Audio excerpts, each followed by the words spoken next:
Hai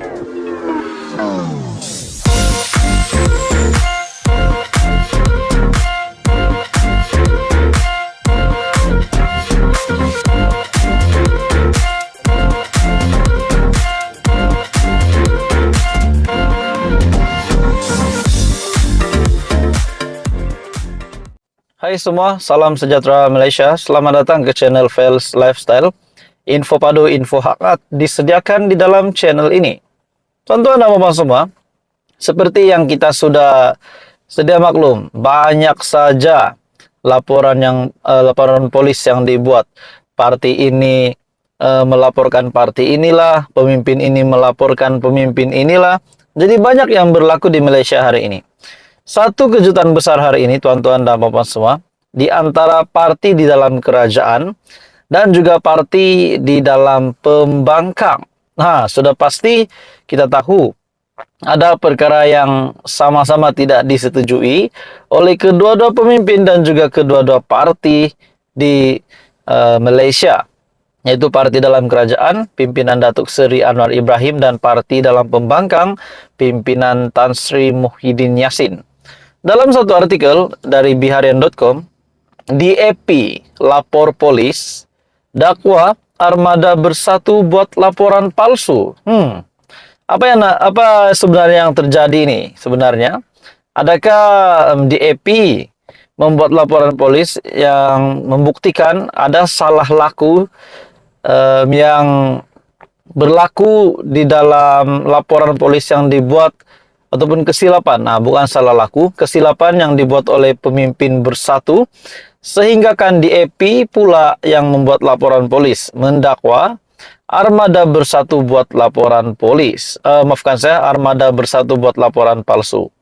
Dalam artikel ini, tuan-tuan dan puan semua, DAP petang tadi membuat satu laporan polis terhadap armada Parti Bersatu Malaysia Bersatu kerana didakwa membuat laporan palsu terhadap Perdana Menteri Datuk Seri Anwar Ibrahim dan pengerusi DAP Kebangsaan Lim Guan Eng baru-baru ini.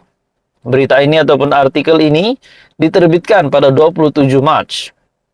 Ahli Jawatan Kuasa DAP Pusat Howard Lee Chuan Hau mendakwa laporan polis oleh Ketua Armada Bersatu Wan Ahmad Faisal Wan Ahmad Kamal pada Jumaat lalu itu adalah tuduhan palsu dengan niat mengelirukan pihak berkuasa. Tuduhan dilontarkan kepada Perdana Menteri dan Ahli Parlimen Bagan, yaitu Guan Eng, yang juga adalah bekas Menteri Kewangan, berbohong tentang pengecualian cukai kepada Yayasan Al-Bukhari adalah satu tuduhan palsu, liar dan pembohongan terancang dengan niat untuk mengelirukan pihak berkuasa.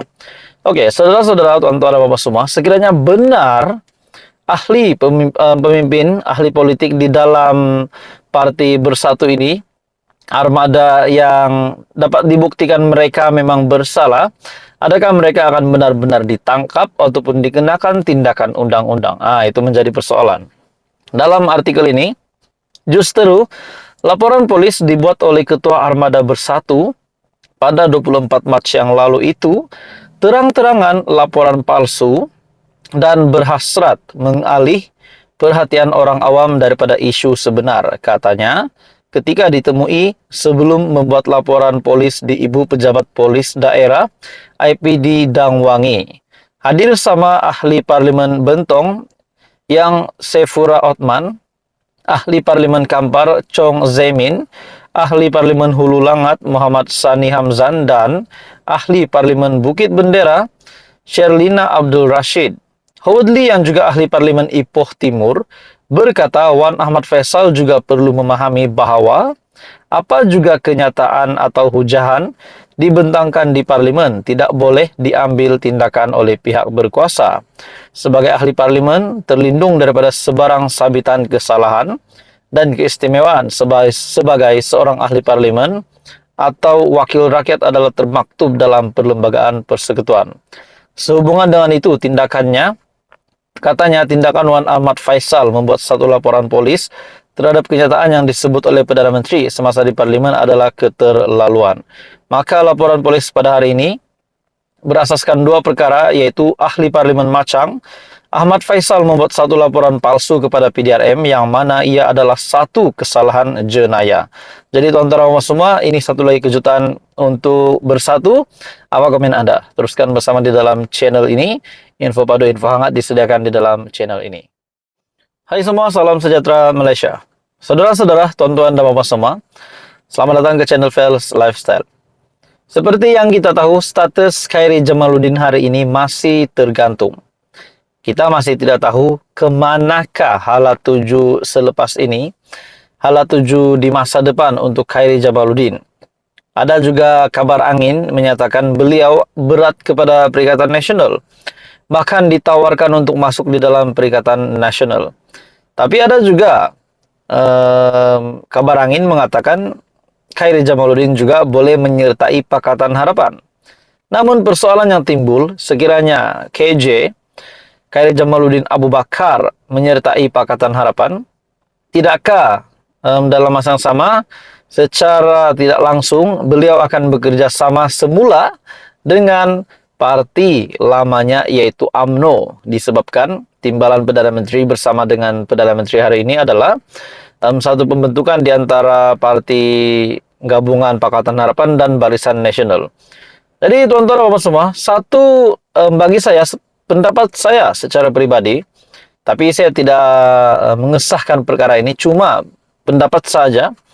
Setelah Khairi Jamaluddin membuat kenyataan bahwa Anwar tidak sepatut ke Arab Saudi tanpa janji temu, kata KJ.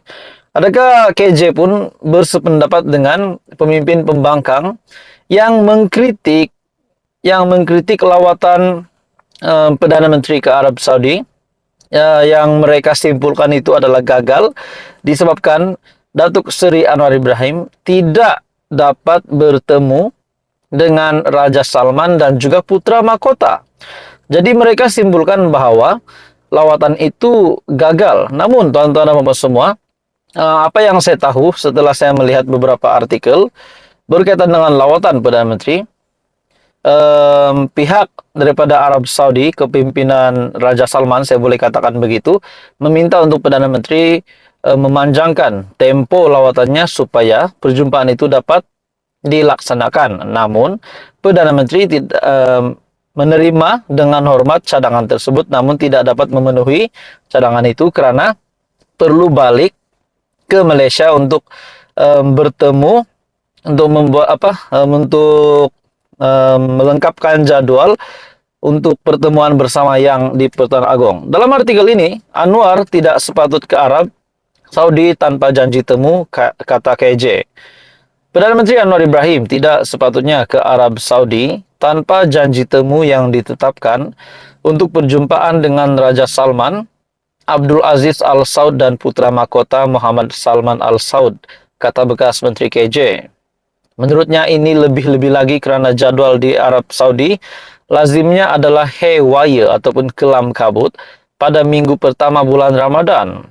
Saya sudah lama terlibat mengatur perjalanan ke luar negara termasuk program Perdana Menteri, dan saya tahu kita tidak boleh pergi jika program itu tidak dimuktamadkan.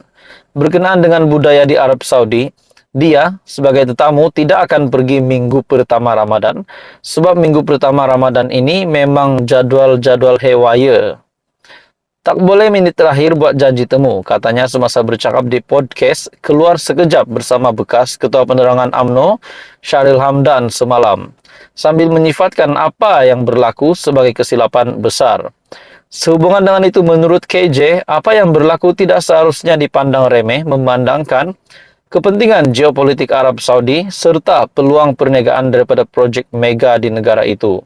Saudi Arabia adalah salah satu negara yang mempunyai hubungan diplomatik yang sangat penting bagi kita, bukan saja tentang kuota haji. Lainlah kalau ini adalah lawatan pribadi.